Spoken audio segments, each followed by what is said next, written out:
Hello everyone and welcome back to the channel. I am Abe with MysticGenMara.com, a small town mystic in the middle of Idaho. And tonight I just wanted to hop on here and do a quick book review on a book that has kind of been in and out of my life basically since it was published many moons ago. When is the copyright on this particular book? I think it was like of course, 2007. So it's been around a minute. This was my first actual introduction to the concept of Ascension, and it's called Ascension Magick by Christopher Penksack, and it is linked in the description, physical and Kindle. And the one thing with this book is, well, first of all, it's gigantic. And it's not, it wasn't cheap when I first picked it up, and it's not any better now, unfortunately. But the reason that I'm talking about this one is you hear a lot of us in the spiritual community, especially lately as in the last 5 to 10 years, talking about this concept of ascending, of ascension, of higher frequency knowledge that's coming through, which is true. And you hear of the speakers like Seth, and you hear Ra, and you hear Abraham, and they keep talking about this newer environment, this newer energy that's coming forward. That new energy is the ascension energy. And the ascension energy really is a reawakening of our spirituality, not just in a traditional religious sense or in the kind of the new view of whatever feels good, do it type of a thing, which doesn't actually go back to any tradition, just so we're clear. And I've read about a lot of them, and it's just, there's a weird balance that needs to be maintained.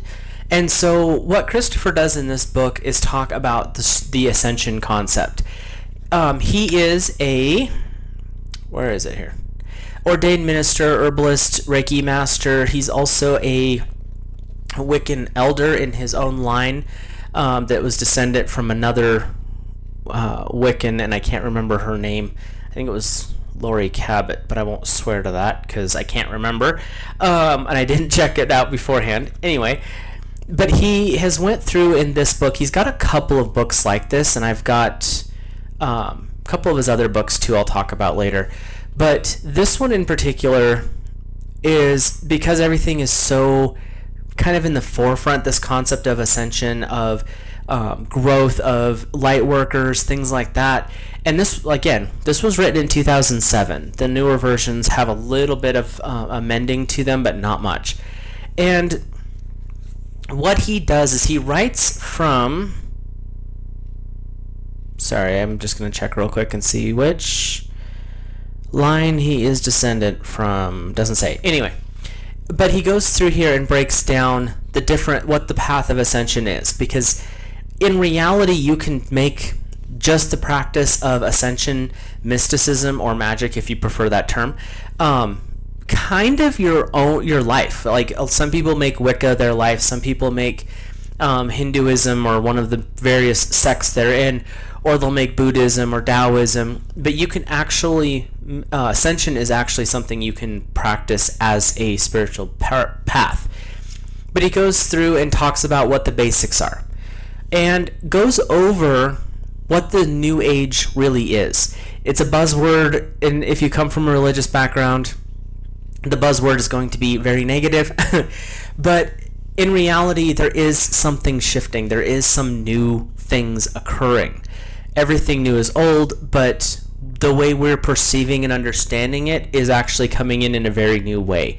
At least it hasn't been seen in the last, we'll go 5,000 years. But he goes through the cosmology, kind of the structure of our spiritual bodies as we start to go through this process, and how they shift and change, the different hierarchies within the different guides and guardians, the ascended masters, angelic forces. He talks a little bit about the Fae, even though the Fae, they're in like a parallel dimension to us, but it's not really an ascended dimension. The way he talks about it has them in a more ascended area. and that's his interactions with them. My interactions with the fairies have been a little bit different. But then he also talks a short section, it's like 15 pages, about the galactic guides. He calls them the starry ones because that's how it comes through for his in his training.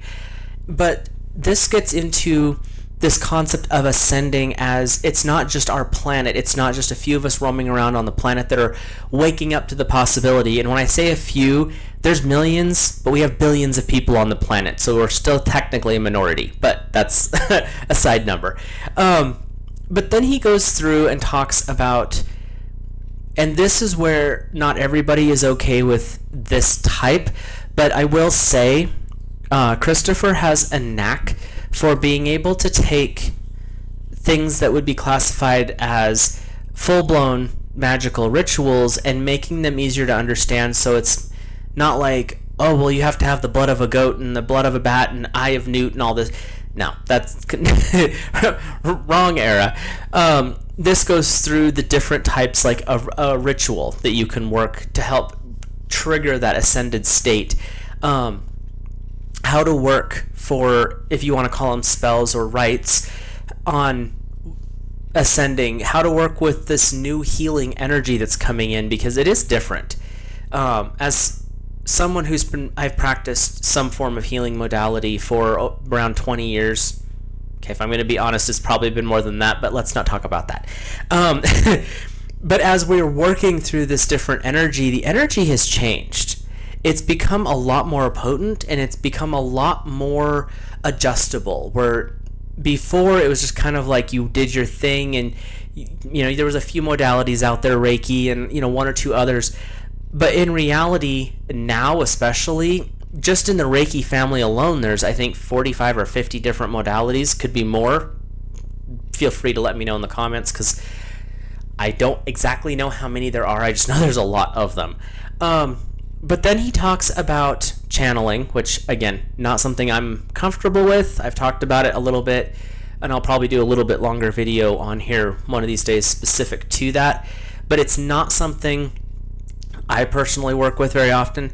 But then you go into working with the planetary healing our planet, but also working with the energies of the other planets to assist us in our healing work within our own bodies, minds, souls. Gets a little bit into zodiac into there, so just as a heads up. And then he goes through an initiation process if you're interested in going through that. But there's also, and this was kind of fascinating when I first read this, because you're reading a book on ascending. You don't really care about past lives. At least I didn't. But he talks about how everything that we've done in our past has helped us understand in this lifetime why it is so important to bring in and anchor these new energies, this new light, and that's where you get into the light worker concepts by bringing in this higher frequency. But it talks about like Merkaba. He actually has an entire chapter in here called the Merkaba mysticism, which is really fascinating when you start to understand that it's not just simply a 12-pointed star. There's a lot of information that comes into that, and he goes into it. He goes into a lot of this information, and there's some amazing. Where am I at? There's some amazing images. He talks about different body positions to help basically tap into your subconscious mind, to help basically give it a good swift kick in the rear end to connect in better. Then he talks also about how darkness and light, shadow work is all part of Ascension mysticism. You really can't grow up into the light if you don't acknowledge and work through the stuff in the dark. So there's no matter what happens, you're going to have that dark night of the soul. It's just kind of how things roll. And then he talks about your personal ascending, through also the planets ascending, which goes into, he doesn't talk about it so much in here that I remember, but it's alluding to things like what Ra talks about with the law of one. And talks a little bit about, he doesn't, like I said, doesn't reference it directly, but the Seth concepts of we're here to evolve into something higher. We're kind of coming to an end point where, and he doesn't describe it this way, but I'm just giving you the kind of the law of one overview. The third density, not dimension. Within each density, there's a bunch of dimensions. But right now, the third density, what we live in at the moment, is ending for this planet. And people are starting to spiritually waken up, which is pulling them through the fourth density, which is a spiritual awakening process where you're kind of dealing with your shadows and you're shedding the stuff that's not working. But then you're moving into the fifth density, which is one of the enlightened states. It is a ascended state, and he doesn't go through in those words, but that's what this book is talking about, is how we're coming to an end of a cycle for humanity. And it's time for us to really pay attention to what's going on so that we can actually move into the next more spiritual aspect of our species. Because if we don't, again, he doesn't talk about this, it's the law of one stuff, but he does reference that if we're not ready, then people will get left behind type of a thing. Law of one says they get basically bounced off to another planet because our planet itself is evolving out of third density as well. And so these people who can't basically grow into it are going to end up going to another planet to finish their lessons. We're all here to learn. It doesn't matter what planet you're on, doesn't matter what your belief is, we're here to learn, and this is part of the process. So, but he goes through, like, this is the spiritual hierarchy. It's traditional model in his tradition, if you can see that. And there's a lot of detail in this one picture, and it takes you a minute to actually sit down and be like, okay, so what am I reading here?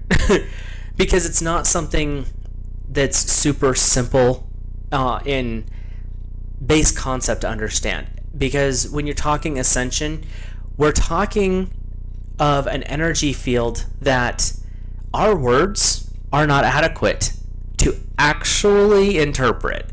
So, and that sounds really mystical, woo-woo, do you even know what you're talking about? The thing is once you've experienced it, suddenly it makes a lot more sense. But then when you've experienced it, describe it. Good luck. But he does talk about, like, the logos. He talks about the different rays, which ties back into the law of one. So you've got that energy coming in.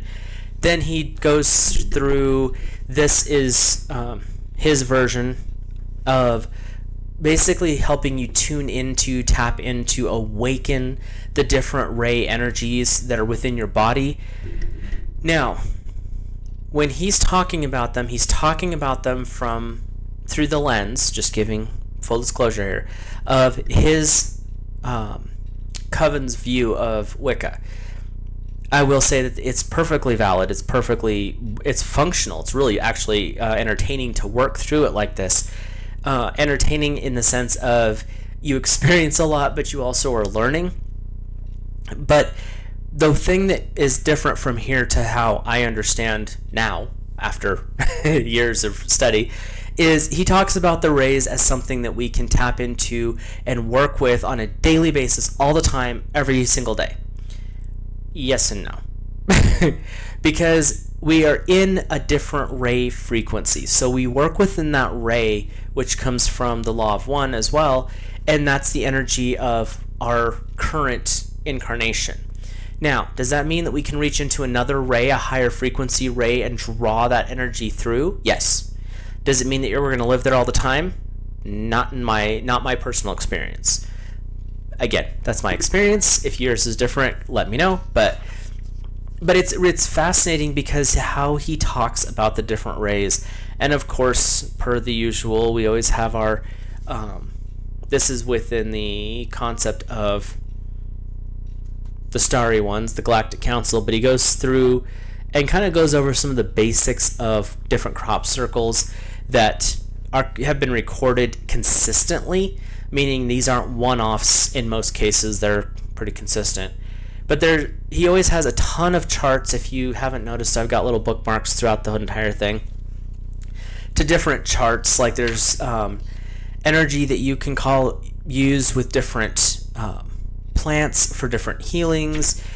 different ways of dealing with the DNA activations, genetic healing, which helps you, even if you've had it done. My personal opinion, again, just me, I like to know how it works. Like, I use energy work a lot, and I still want to know how it works. And that's something that he does in his book, is he goes through the steps of, this is how DNA activation works, this is kind of the concept behind it, and when you heal yourself on a DNA activating level, it triggers a genetic ripple. So it's not just you that's getting the healing, it's your family going back and going into the future. So he kind of talks a little bit about that, and like I said, the section on non-ordinary reality, which I feel like is all of reality this anymore. Like, find a time or space where reality is normal. But it's an interesting read. Like I said, it's massive. He goes through a little bit of I just saw it, Atlantis and Lemuria. He doesn't delve deep into that because we're beyond that energy, but we're also heading towards that energy. So it's not, he just kind of glances over it. That talks about the different ages: age of Cancer, age of Gemini, age of Taurus, Pisces, Aquarius, It goes into a little bit about some of the changes that are going to occur on the planet, which we're already seeing some of those ripples going on now. But he talks, like I said, there's the Merkaba section. He talks a lot about where it comes from, sacred geometry. Again, this is kind of an introduction, but it's also about a middle level. So when you're reading it, like, if you are highly advanced in your spiritual studies, you'll probably get some good out of this book anyway.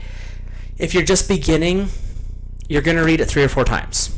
I'll just make that statement very blunt right now, because there's so much in here. You're going to read it through once and be like, oh, okay, I get it. And then you're going to learn some stuff, and in about 2 years, well, 1 to 2 years later, you're going to be like, wait a minute, I heard of this before. You're going to go back, you're going to reread it and be like, oh. And you're going to reread it probably a 3rd time. I've read this one, like I said, about 3 times. And I still reference it frequently. There's tons of little tags. I don't dog-ear my books. Not something that I'm okay with. I will have scraps of paper and post-it notes sticking out of my books till you can almost pick the book up, but I will not fold a corner. But this is, like I said, this is just a really good book. I thought if you're interested in something like that, it's linked below. It's just kind of, to me, it was a way of looking at the concept of enlightenment, of awakening, of ascending in a different way. Again, he lenses a lot of what he does because of how he was trained through Wicca in his Coven's line. You can skip some of, you can glean through that and you don't have to take on that part of it. He's really relaxed in how he talks about stuff, so it makes it easier to understand it. But just as a heads up, there is that aspect to it. But hopefully, if it's something that you're interested in, let me know if you've read the book already and what your thoughts are on it in the comments. If you enjoyed this type of video, please drop a like on the video, and if you wouldn't mind hitting the subscribe button, I'd really appreciate it. With that, I will talk to you guys at a later date, and have an awesome rest of your week.